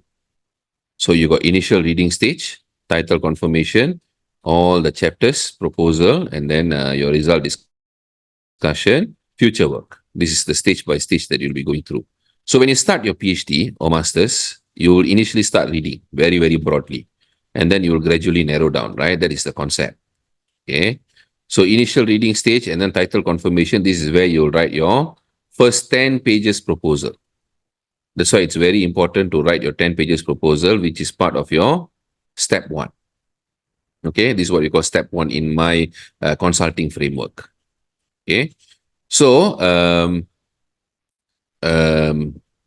from the 10 pages proposal, once you already have your solution, your qualitative solution, your experimental solution, or your quantitative framework, and so on. Some, excuse me, some supervisors would want you to write review paper much earlier. So you, from these 10 pages, you can actually write your conceptual paper or protocol paper already. Either you can follow narrative or scoping review, or systematic also can if you want to. But I won't encourage to write it here because your idea might change as you go along. But if they still force, you can do it here. My best option or my best advice recommendation would be here to write your first two papers, one or at least two or at least one paper. So from your chapter 2, you can write a systematic review paper. You can convert it directly into systematic review paper. Or your chapters 1 to 3, you can write N, not O, N. So one systematic review and you can write one conceptual paper. That is what most recent one we did was for the Warwick University. Okay, and we managed to get acceptance for both. So conceptual paper, you can follow either narrative scoping or you can even follow systematic review. Try not to follow narrative. Okay, narrative would not get you very far. Very hard to publish. Reviewers don't really like narrative because it's cowboy style. They feel you'll be biased. You will ignore a lot of papers. But if you follow actual systematic scoping review, very hard for you to miss out papers. Because you'll follow the protocol very strictly when you do your search. Okay, then chapter 4, once you hit this stage, you got your result discussion, whether you do 4, 5, 6 or 4, 5, 6, 7, that's up to you. Generally, I just put 4 and 5 lah. So from your result, okay, one moment, Fatin.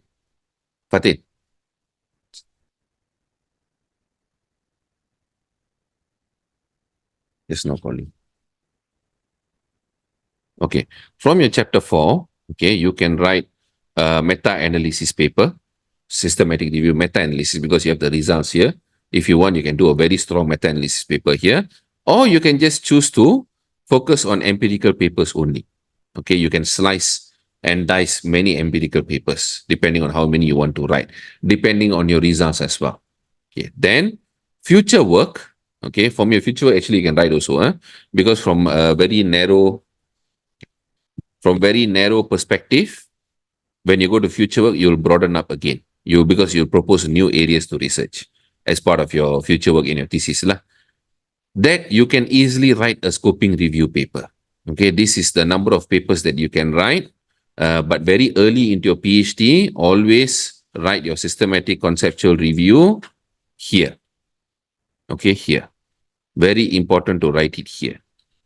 Okay, if you have never seen this diagram before, this is our 12 steps consulting framework for students and supervisors also when they want to write papers. Sometimes we will consult both together, supervisor and students. So these are the 12 steps you need to go through, PhD or masters. The processes are same, but maybe the time derivative will be shorter for masters. So you got proposal here, you got thesis here. Okay, you got two different stages.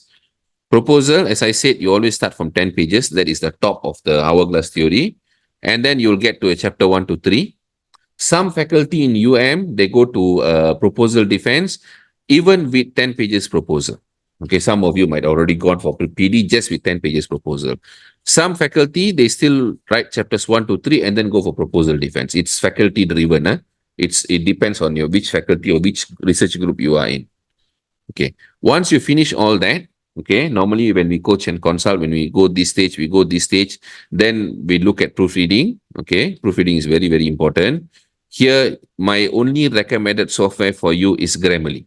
Okay, as I mentioned in the last class also, if you want to use, if you want to do proofreading, stick to Grammarly only. Don't do anything else. Don't use any other apps because first, they are not reliable. We don't know, like InstaText, they are all very new. We don't know how reliable are their language derivative. Or Turnitin AI. That's another problem. But even Grammarly, okay, when you use, as a matter of fact, I have to declare this. We used to use Grammarly. Okay, we used to use Grammarly as the third layer. First layer, editor. Second layer, quality. We have a quality team in place. Third layer is Grammarly. We will check for punctuation, full stop, comma, whatever we missed out. It's like a final clearing stage. But we have stopped it completely since last year, November. That's when Turnitin AI started detecting Grammarly AI. Okay, Grammarly got two different functions, if you realize. One is the grammar. Okay, it'll give you change, put the here, here, and here, put the punctuation, change this word, change that word. Some parts, the flow will give you total rewrite of sentences. Don't accept that. That is Turnitin AI because that is AI written. So what you can do, you can take that example, you can write it in your own manner. If you're a human, how you would write. That is another technique that you can do when you use Grammarly. Okay. If it is depending on your language level, if Grammarly is enough, then okay. Otherwise, some people definitely needs human proofreading to really go through the whole process. After that only, you start extracting your papers here. This is your conceptual systematic review. Before even your proposal defense, start the extraction process because you got no time. Before your Viva here, you have to submit paper. You have to publish, accept your paper already. Paper must be accepted. We have candidates in itself, okay, already finished their Viva but cannot graduate because they started writing paper towards the end until now cannot publish, and now we are trying to help them to get it published. But still, it will take time. Okay, we are rewriting the paper to get it published. Lots of them, okay, they are still pending because they cannot graduate without Web of Science journals yet. So, hence, start early. Okay, as I've written here, average 6 months to 1 year, and I've shown you the result also. Okay, then prepare your defense training. Do mock defense. We do this a lot. We train students a lot for proposal defense. This one you have to do it on your own, whether candidature defense or proposal defense. CD usually comes here. For some faculty, CD comes here. Depends. Different faculties, different rules. Do your defense correction. This is something that we do all the time. We teach students how to address all the comments. Collect your data. Do your analysis. We normally focus on Smart SPSS, Smart PLS, AMOS, MATLAB, Python, NVivo, Atlas, many different software. Then finish your chapters 4 and 5. Combine chapter 1 to 5 all together. Then you can extract more papers if you want to. Your empirical papers, your meta-analysis, and so on. But that's why I'm telling this, between this drop point to your Viva is very close. You're almost there. So it is very, very unsafe for you to start at that point if you have not published at all. You need at least minimum one acceptance already before you reach this stage. Okay? Then this proofreading, I would strongly recommend to hire a human. You can hire whoever you want. Got many proofreaders. You can hire within itself. Okay? But get a human to read and comment and really restructure back your thesis so that you get a third-party opinion. How is your thesis flowing? Before you send to your external examiner. Okay? And then prepare for Viva, mock Viva. Same as this. We normally train students. We teach them how to do slides and so on. Then your Viva is here.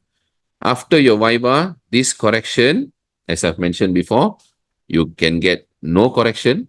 Okay, last year we got one from medical faculty, on breast chemotherapy study, 0 corrections. Okay, Dr. Sharifa. Then you can get minor correction or major correction, which is fine. These 3. But you shouldn't get major correction with Viva. You shouldn't get complete fail. That is not what you want. All right, that is the last thing you want. So this is the strategy on when to extract papers. All right, and with that, we normally will build a coaching module. Okay, if you need help, we will do a comprehensive coaching from step 1 all the way to the end, but we'll go stage by stage. Or we will do consulting mode. This is complete content editing from our side. Okay. Now, going to ChatGPT, so I already talked about review papers now. Now let's talk about systematic review. If you want to write systematic review, what do you do? How do you use AI? Because the most important thing in AI, okay, if you want to know a lot about ChatGPT or AI, go and read this website. This website is very, very good. They even wrote books on AI. Okay, peer recognized, a very well-known website. Go and read, and they will tell you how to use AI and how not to use AI. Okay, this is a very, very important website. Okay, now coming here, this is how you can use AI for systematic review. You can even ask the floor to write the paper for you, no problem. You can ask the floor. I'm not against it. You want to do, you can do. And all the risks are taken by your side. Okay, so you need to look into that. but how to use it as an assistant. Okay, if the floor writing for you means the floor replacing you already, yeah. I don't know. I'm not going to encourage that. Okay, because I know the limitation of AI. But how can you use AI to assist you? That's what we want. So I want the floor to give me a research question, okay, for systematic review or review, because research question is a very important thing for you to design first before you start your review. And very important to understand, research question in your thesis is different from the research question in your systematic review paper or narrative review paper. It's different. They are different. Okay, so now here, I asked the floor first thing. Do you know processes of Prisma for systematic review? So then the floor talk about systematic review. These are processes, which is all not exactly right. Okay, there are more steps here, but never mind, we leave that. Okay, so why I do that? Because I want the floor's attention of systematic review. Then the floor asked the floor, what could be the research questions for the topic of executive coaching in family business succession planning? Okay, that is this. No. No. Yeah. So that is Alice's paper, executive coaching in family business succession planning, the Malaysian context. Okay, so this is, I'm following the same. Okay. To your surprise, okay, I think somewhere along the line, Alice did use AI. Okay. So if you look at the research question here, okay, the conceptual framework forms the basis for developing the propositions that address the main research question. How would executive coaching contribute to business leadership transition to the next generation? Okay, you read that very clear. How would executive coaching contribute to business leadership transition to the next generation? Okay, you see, read the first thing. Effective executive coaching. How effective is executive coaching in enhancing the leadership skills of potential successes in family businesses? Okay, it is the exact paraphrasing of Alice's paper. But Alice's paper already published already lah. And the information is already recorded somewhere here along the way when she build a proposal or build a paper and so on. And this is the exact research question is what Alice doing now, or at least Alice published already. And then you got many more. So as what this website indicated, okay, whenever you ask query, whenever students upload their document without them knowing, this flow already store. Any AI platform, they already store the information. And they will recycle the information for the next people who ask the similar question. Not same, similar. So, then you can ask me, then how do I use this? If people already done this, you take this, you see how you can improve it, how you can change it. You can add other elements here to make it a totally new review. This is a benchmark. You already know that you need to, this is a benchmark. You know, people have done it somewhere, okay, some place, in some website or some paper or some books. People have done all of this already. That's why the flow have all the answers here. Okay, the flow just put the words together, paraphrase and put it out. This is true. Many studies, many findings are already coming out with that conclusion. So what you can do, you can take this as a benchmark for you, because if you want to take your time to go and read and find all the research questions, it's going to take very long time. So what you can do, you can speed up the work. You can ask the research question, you take it, you improvise, you add some more different elements. Okay, then you work on it. All right. So that is how you can do. You can use AI for various purposes to assist you as an assistant. Okay. Now from there, the next thing you need to declare is your inclusion exclusion criteria. Now, inclusion exclusion criteria is something that I will never trust AI with, because this is a very important parameter. You need to decide based on the literature that you read, what the past papers have done, and you need to optimize the inclusion exclusion according to your own topic. So this one you need to do it yourself.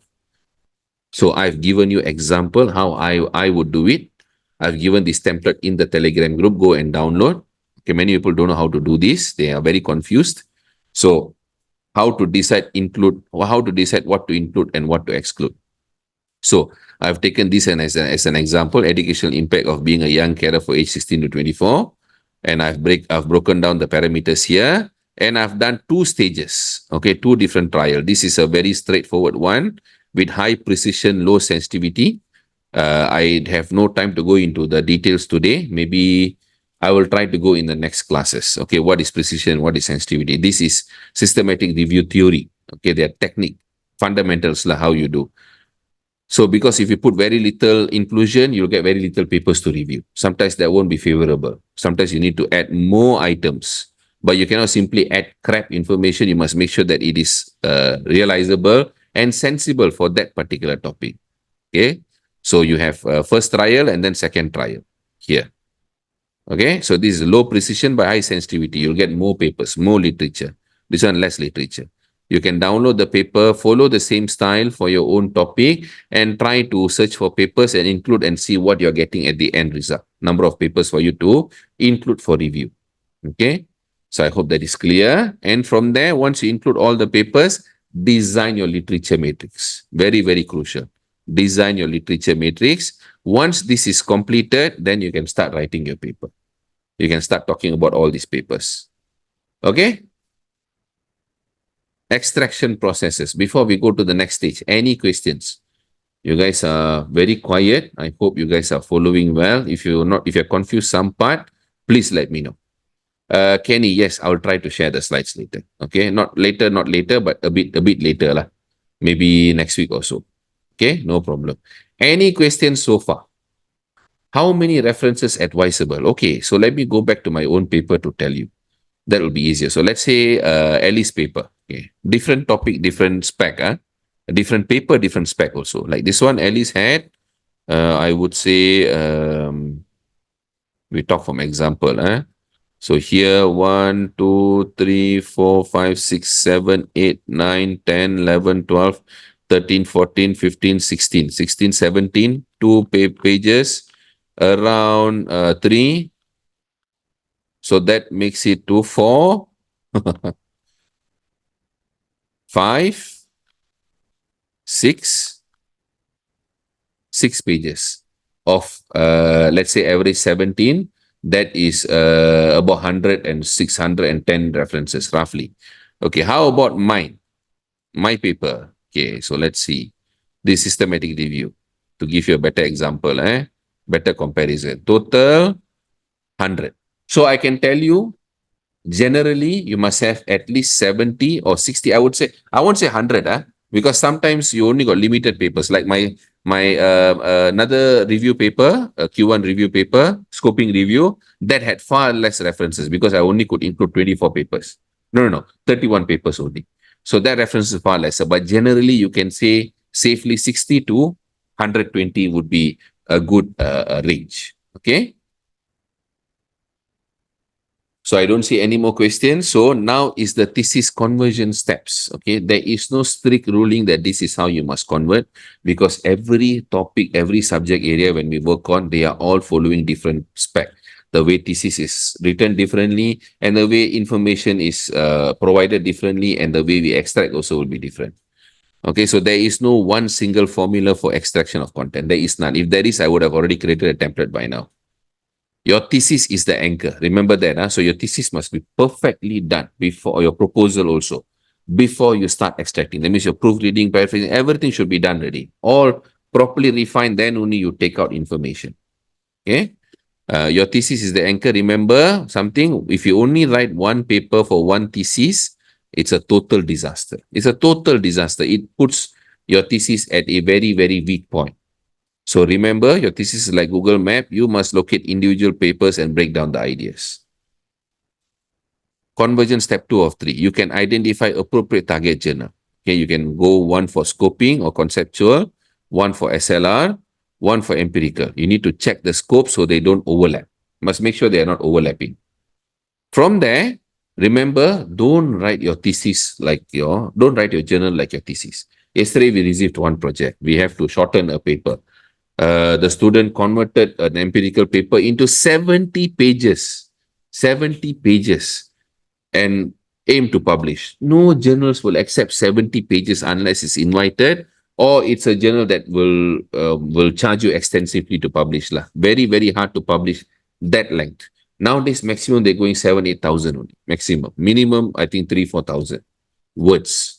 Okay. 70 pages is a lot. 70 pages is around 1 17,000 words. It's too much. Okay, too much.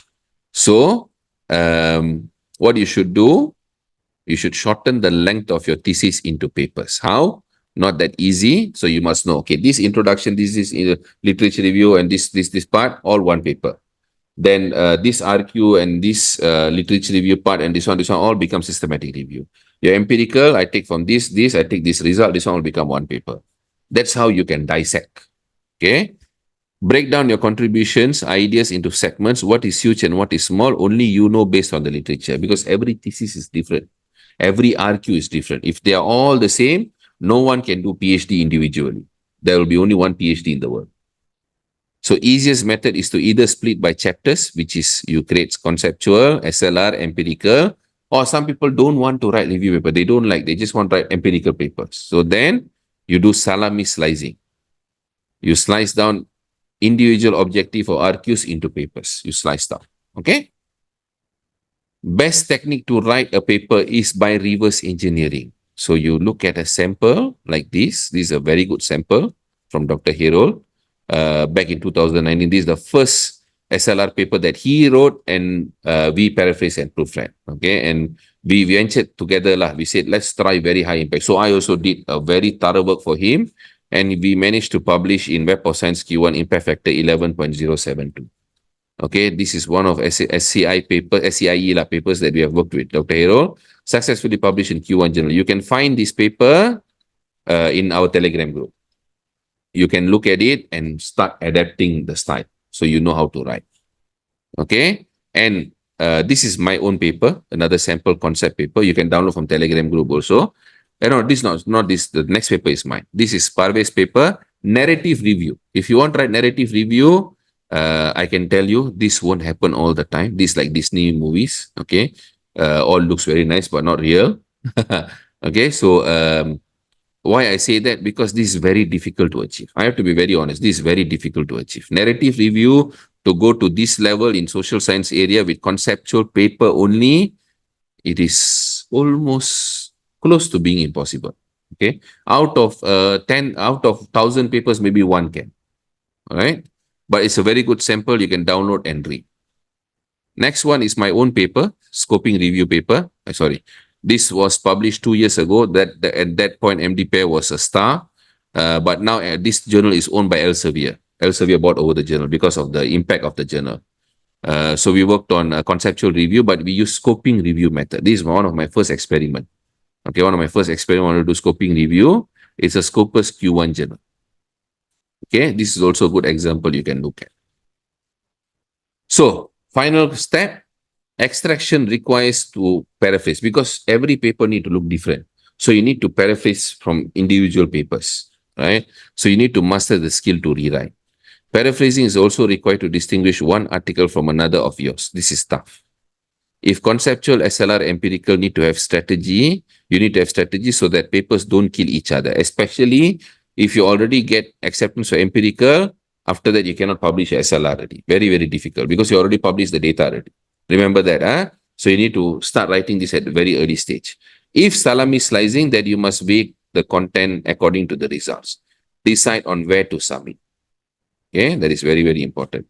Okay, so now coming to rejection. Why rejection at desk level happens very frequently? Okay, at editor stage, it happens a lot because of language. I can guarantee this, okay, because I've gone through many experiences. Many years of many thousands, tens of thousands of documents. Language is very, very important. Okay, because you know why? That is a major criteria of Scopus and Web of Science indexing.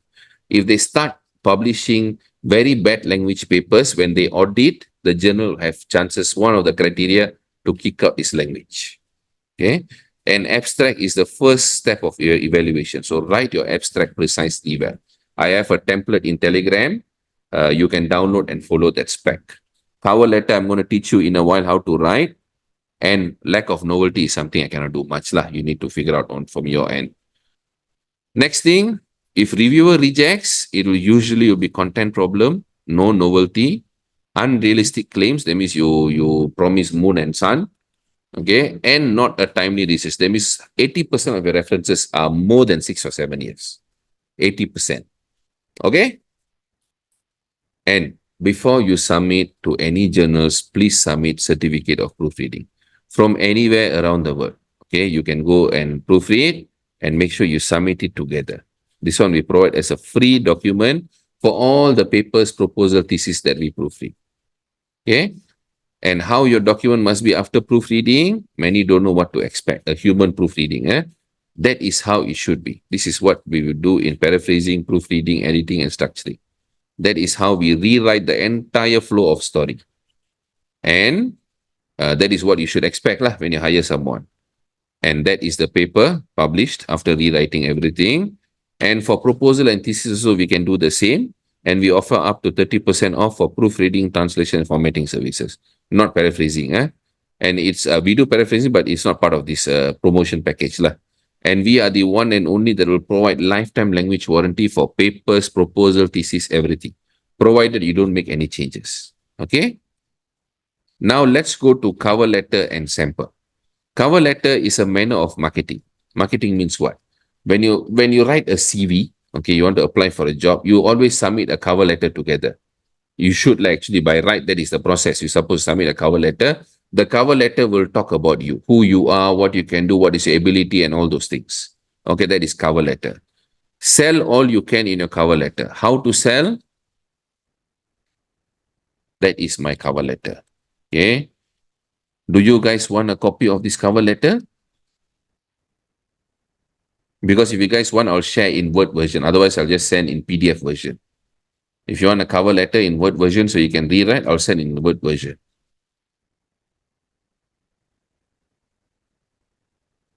Okay, all right, sure. I'll send in Word version. So, there are 4 important steps you need to write. So, now you're introducing to your editor what is your paper is about. Whether they open and read or not, that is a secondary thing. You do what you're supposed to do. Okay, so editor-in-chief, not normally they'll write editor-in-chief, journal name, publisher, they'll just write this phrase only. This is my paper title, authors, please consider our paper. Finish. Cannot like that. That is very bad. You need to write these 2 paragraphs. What are these 2 paragraphs? This paragraph is basically talking about central theme, novelty, and depth. That means, in other words, you talk about your contributions in your paper in this paragraph. Your contributions. This paragraph talks about the problem statement of your problem statement and what areas you're solving. This one to drive or to inform the editor what kind of citations they can get, because they want to get citations from your paper.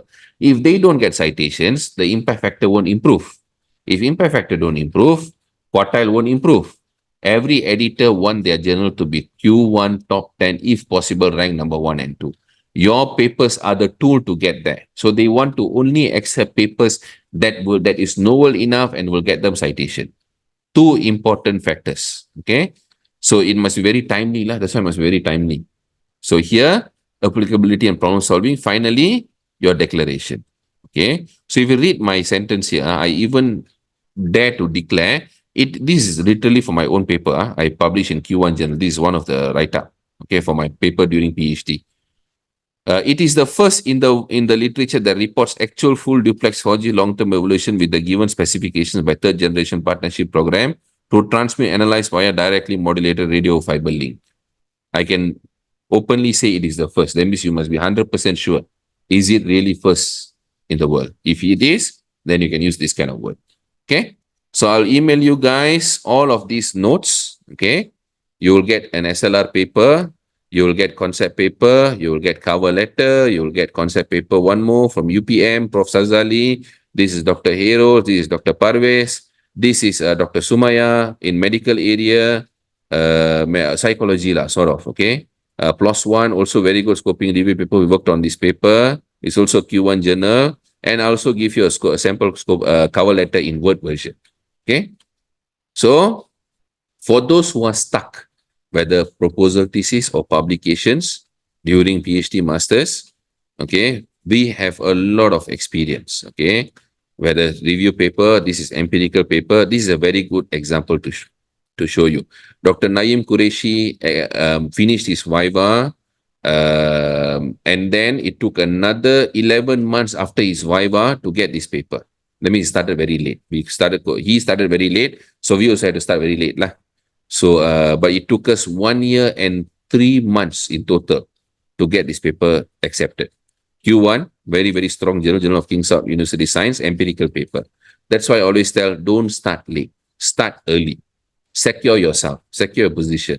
And for those who are stuck with a PhD proposal or PhD thesis, we also work on it very extensively. Okay, even zero corrections. Not possible all the time, but doable lah. But let's aim for minor correction. So what do? We focus on PhD proposal consultancy, Scopus Web of Science publications, proposal defense preparation, proposal defense examiner response, candidature defense also. We will do that. We have done many for UM. Data analysis and interpretation, thesis to journal conversion, Viva preparations, thesis examiner response, mostly on coaching basis. So next class, two more classes. We're going to focus on background and problem statement for chapter 1. And the fourth class, maybe chapter 1 also, or maybe chapter 2 literature review, or maybe systematic review, depending on the audience. When we discuss in the third class, we will discuss about the potential one for the fourth class. What shall we do? Okay. So with that, this is where we are located in Cyberjaya. If you want to meet me, please send a prior appointment, or we can always do over phone call. Okay. So with that, thank you very much. Sharp at 12:05, we are finished. If you have any questions, please feel free to ask. I will answer. Otherwise, we are done for the day. Thank you for joining today. Thank you so much. I hope you have learned something new. I hope, again, I have to declare, I'm not against AI usage. I'm just against AI that is not really very smart. Okay. So be careful when you use it. Always keep in mind, AI is not smarter than you. Remember that. AI is not smarter than you. You are smarter than AI. Then only you can control AI. If you're relying AI and you think AI is smarter than you, then you are basically doomed. You are in a lot of problem. Don't think that. Always remember, you are smarter than AI. Okay. So thank you very much. Appreciate that. Thank you, Saran also, and also ZASSPRINT team, Shikin and Nurul and so on. And also thank you to Jabatan Pengajian Media and Komunikasi. Very, very thankful to the faculty. And thank you everyone as well for joining.